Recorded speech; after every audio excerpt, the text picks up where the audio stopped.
Hace unos días habíamos comentado cómo casi se genera una guerra en América Latina, básicamente una tensión entre Guyanas con precisamente la administración venezolana terminó pues en que se iba a solucionar todo de manera pacífica y a través de las diferentes entidades jurídicas internacionales. Hasta aquí todo bien. El problema es que ha decidido, escuchen bien esto, el gobierno británico mandar un buque de guerra precisamente a las Guyanas apuntando hacia Venezuela. ¿De qué se trata esto? Vamos a comentarlo.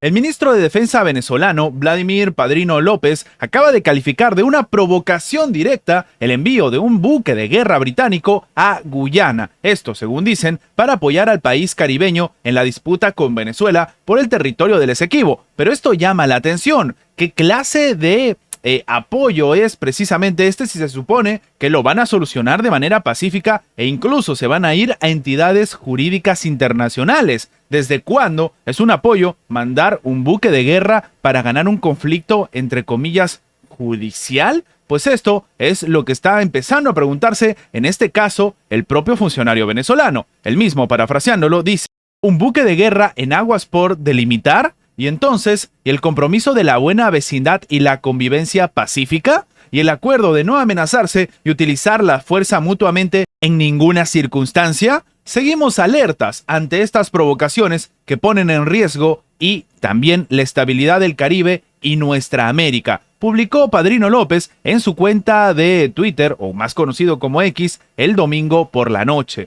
Algunas horas antes, trascendió que el patrullero de la Real Marina Británica, el Trent, que se encuentra actualmente en Barbados, participa en maniobras conjuntas con Guyanas después de Navidad. Es decir, que ya empieza a generarse cierta situación bastante complicada, algo que había sucedido hace unos días cuando se reunieron pues representantes tanto de Venezuela como de Guyanas para ver cómo solucionar el conflicto de forma pacífica, pero mientras esto sucedía, Estados Unidos estaba haciendo ejercicios militares prácticamente entre estos dos países, algo que no sirve realmente para poder poner paños fríos a este escenario, si se supone que todos están buscando una solución pacífica. Ahora, recordemos que, curiosamente, Guyana fue colonia británica desde 1831 hasta 1966. Y sí, esto estaría demostrando cómo el escenario es más complicado del que parece y que algunas fuerzas externas, por no decir cuáles, estarían buscando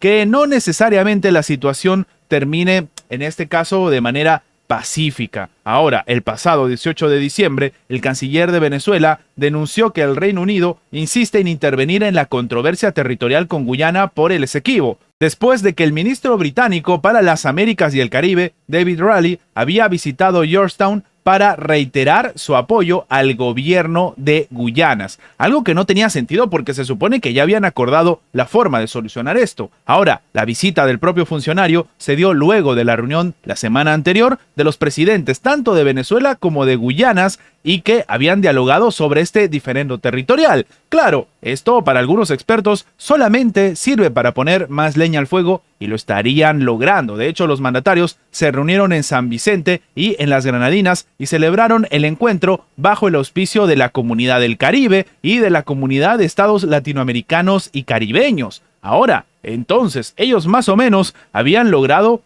alcanzar cierta situación para llegar a algún acuerdo por esta crisis que se está generando, una crisis de los territorios entre ambos países y que no hay pues una delimitación como debería hacerse. Pero lo que empieza a llamar la atención es que aparentemente las medidas de Occidente son mucho más rebuscadas y llamativas de lo que son en otras partes del mundo. Ya desde hace 100 años Venezuela y Guyanas tienen pues este diferendo sobre la soberanía de la región del Esequibo, pero lo que llama la atención es que precisamente en este momento de tanta crisis como estamos viviendo, sobre todo bélica que se vive en nuestro mundo, pues ahora en América Latina no pierden el tiempo y tanto Estados Unidos como el Reino Unido han sido los primeros en empezar a hacer ejercicios militares precisamente de nuevo entre estos dos países. Antes del golpe del Euromaidán del 2014, las regiones de Donetsk y Lugansk, que hoy forman parte de Rusia, según el referéndum que ellos han hecho, que evidentemente no es reconocido por Occidente, y entonces se genera una tensión para saber si los territorios se mantienen en Rusia o, en este caso, se mantienen en la administración ucraniana. Estos eran el corazón industrial y minero de Ucrania, y esto es importante tomarlo en cuenta. Por eso es interés de Rusia también. Esto representa casi el 15% del Producto Interno Bruto del país y más del 25% de su producción industrial. Por ello, estas tierras son también deseadas por Occidente, todo se ha dicho, no solamente por Rusia. Desde que Rusia comenzó el ataque en febrero del 2022, que ya se van a cumplir 2 años, los funcionarios y los medios de comunicación empezaron a difundir una serie de explicaciones de por qué Occidente debe gastar cientos de miles de millones de dólares en ayudar, sobre todo de manera militar y económica para Kiev. Van desde salvar la democracia, que lo hemos comentado en anteriores videos,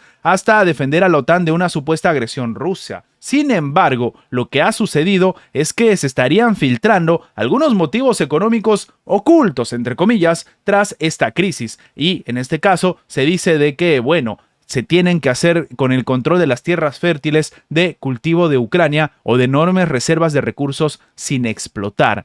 Y es que debemos comentar lo que ha dicho el propio legislador alemán Roderich Kainswerter, el cual ha comentado de manera literal que si Europa quiere completar su transición energética, necesitará sus propios yacimientos de litio. Los mayores yacimientos de litio de Europa se encuentran en la región de Donetsk y Lugansk. En este caso, habría que prepararse. Esto es lo que ha declarado el propio legislador, citando las motivaciones de fondo, según dicen los rusos, que guiarían el apoyo cada vez más fanático, tanto de Berlín como de algunos otros países, a la administración de Volodymyr Zelensky, que ahora, por ejemplo, el propio grupo en Berlín ocupa el segundo lugar solamente detrás de Estados Unidos en términos de ayuda total entregada. El político ha asegurado también que una negociación entre Ucrania y Rusia no le conviene a Europa, porque eso significaría ceder territorio valioso. Y entonces aquí estaríamos ante una demostración obvia de lo que realmente le interesa no solamente a Rusia, sino también a Occidente. De hecho, en cuanto a las entregas militares, el propio funcionario ha dicho que no es demasiado tarde, instando a Alemania a acelerar el suministro de misiles de crucero Taurus a Kiev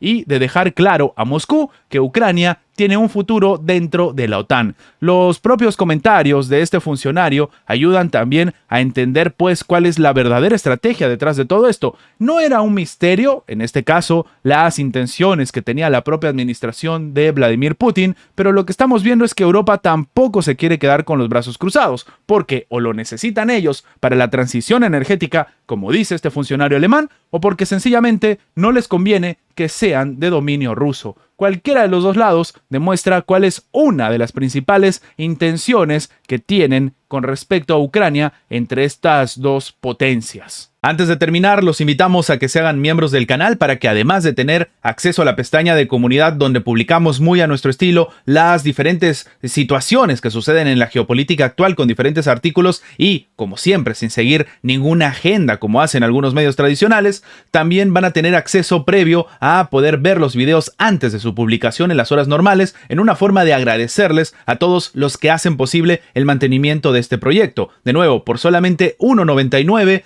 tienen estas ventajas en forma de agradecimiento por apoyar a mantener este proyecto. Sin más que agregar, nos vemos en la próxima.